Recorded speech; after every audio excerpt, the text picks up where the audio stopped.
Hello friends, இது உங்கள் cine talkies Tamil. நம்ம சேனலை சப்ஸ்கிரைப் பண்ணலன்னா மறக்காமல் சப்ஸ்கிரைப் பண்ணிடுங்க. இன்றைக்கி நம்ம என்ன பார்க்க போகிறோன்னா, சிங்கப்பூர் சலூனோட மூவியோட ரிவ்யூ தான் பார்க்க போகிறோம். இந்த படத்துக்கு ஹீரோவாக நம்ம ஆர்ஜே பாலாஜி நடிச்சிருக்காரு. படத்துக்கு முக்கியமான கேரக்டரில் சத்யராஜ், ரோபோ சங்கர், ஜான் விஜய், தலைவாசல் விஜய், ஒய்ஜி மகேந்திரன் நிறைய பேர் சேர்ந்து நடிச்சிருக்காங்க. சரி வாங்க இந்த படத்துக்கு கதை என்னன்னு பார்ப்போம். இந்த படத்தோட ஸ்டார்டிங்கில் ஆர்ஜே பாலாஜி ஒரு சிங்கப்பூர் சலூன்னு மிகப்பெரிய சலூன் வச்சுருக்காரு. இவர் ஆரம்பத்திலேயே சூசைட் பண்ணுற மாதிரி ஒரு சீன் வருது. இவர் ஏன் சூசைட் பண்ணுறாரு, அதுக்கான காரணம் என்ன அப்படிங்கிறது பின்னாடி ஃப்ளாஷ்பேக்கில் சொல்கிறாங்க.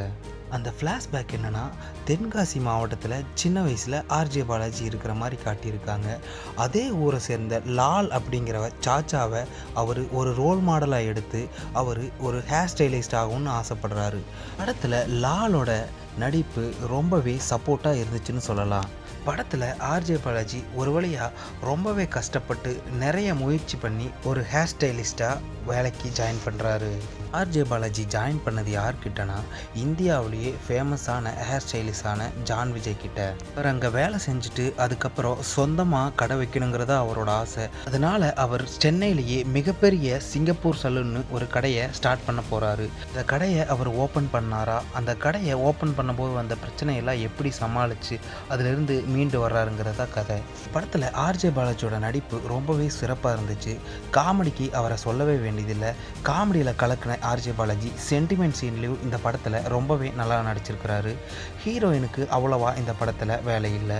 இந்த படத்தில் சத்யராஜோட காமெடியை சொல்லே ஆகும். ஏன்னா காமெடி ஒவ்வொன்றும் அந்த அளவுக்கு தரமாக இருந்துச்சு. ஃபர்ஸ்ட் ஹாஃபில் வர்ற காமெடி சீன் எல்லாமே இந்த படத்துக்கு ஒரு ப்ளஸ்ஸாக அமையும். இந்த படத்தோட டைரக்டர் கோகுல் ஃபர்ஸ்ட் ஹாஃபை ரொம்பவே சிறப்பாக எடுத்துகிட்டு செகண்ட் ஹாஃபை கதைக்கே சம்மந்தம் இல்லாமல் கொண்டு போன மாதிரி இருந்துச்சு. சில தேவையில்லாத சீனையெல்லாம் படத்துலேருந்து நீக்கியிருக்கலாமான்னு தோணுச்சு. செகண்ட் ஹாஃப் ரொம்பவே சென்டிமெண்ட்டாக கொண்டு போயிருந்தார். மேலும் இந்த படத்துக்கு கெஸ்ட் ரோலில் அரவிந்த் சாமி, ஜீவா, லோகேஷ் கனகராஜ் அவங்களையெல்லாம் யூஸ் பண்ணியிருந்தார். அவங்களோட கேரக்டர் ஒவ்வொன்றும் சிறப்பாக இருந்துச்சு. அவங்களுக்கு படத்தில் கொடுத்த கேரக்டரை ரொம்பவே சிறப்பாக பண்ணியிருந்தாங்கன்னு சொல்லலாம். ஓவராலாக இந்த படத்தில் என்னென்ன பெஸ்ட்டு என்னென்ன ஒர்ஸ்ட்டுன்னு பார்க்கலாம். இந்த படத்தோட கதை ரொம்பவே யூனிக்காக இருந்துச்சு. ஃபர்ஸ்ட் ஹாஃபில் வர காமெடி சீன்ஸ் எல்லாமே படத்துக்கு ப்ளஸ்ஸாக இருந்துச்சு.